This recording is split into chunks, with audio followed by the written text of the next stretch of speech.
Credit rate history బాగుంటేనే బ్యాంకులు త్వరగా లోన్లు మంజూరు చేస్తాయంటున్నారు ఫైనాన్షియల్ ప్లానర్స్.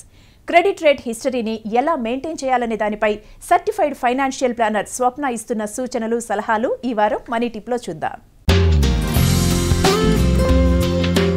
క్రెడిట్ హిస్టరీ అనేది ఇప్పుడు మనం జనరల్గా కంపెనీస్కి క్రెడిట్ రేటింగ్ ఎంత ఉంది అనేది చూస్తుంటాము. ఇప్పుడు అలాగే కాకుండా కంపెనీస్కే కాకుండా ఇండివిజువల్స్ కూడా క్రెడిట్ రేటింగ్ అనేది వర్తిస్తుంది.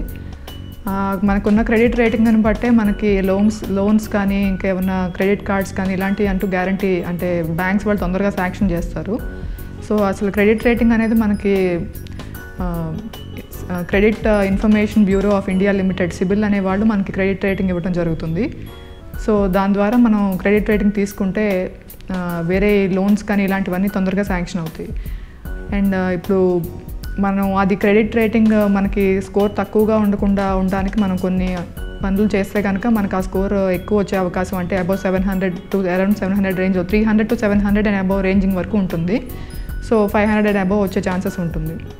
సో దాంట్లో మనం ఏం చేయొచ్చు అంటే మన క్రెడిట్ కార్డ్ బిల్స్ కానీ లేకపోతే లోన్స్ తీసుకుంటే దానికి పే చేయాల్సిన అమౌంట్ కానీ అవన్నీ కూడా మనం టైం ప్రకారం పే చేసేస్తే ఉంటే కనుక హిస్టరీ అనేది క్లియర్గా ఉంటుంది.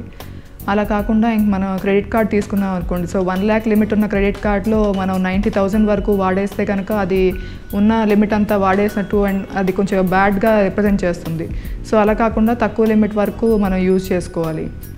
అండ్ ఎక్కువ క్రెడిట్ కార్డ్స్ ఉన్నా కూడా అది అంటే ఎక్కువ క్రెడిట్ తీసుకుని ఎక్కువ క్రెడిట్ మీద డిపెండ్ అవటం అన్న ఇమేజ్ మనకు కల్పిస్తుంది. సో అలా ఎక్కువ క్రెడిట్ కార్డ్స్ అనేవి మనం మెయింటైన్ చేయకూడదు.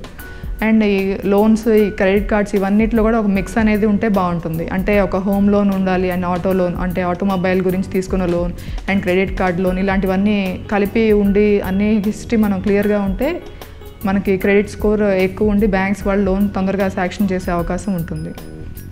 అది కాకుండా ఇప్పుడు మనం లోన్ అప్లై చేసాము అండ్ అది మనకి శాంక్షన్ అయింది మన ప్రీవియస్ రికార్డ్ ప్రకారం, అది శాంక్షన్ అయిన వెంటనే కూడా మనం మళ్ళీ ఇంకో లోన్కి అప్లై చేస్తే కనుక ఇట్స్ కాల్డ్ క్రెడిట్ హంగ్రీనెస్.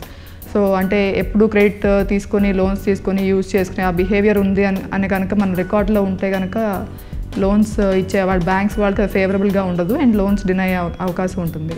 ఒక్కసారి మనకి లోన్ రిజెక్ట్ అయినా కూడా అది చాలా బ్యాడ్ ఇంప్రెషన్ ఇస్తుంది. సో అలా లేకుండా మన హిస్టరీ అంతా క్లియర్గా ఉంచుకుంటే ఇలాంటి దేంట్లో అయినా కూడా మనకి అది మంచి బెనిఫిట్ వచ్చే అవకాశం ఉంటుంది.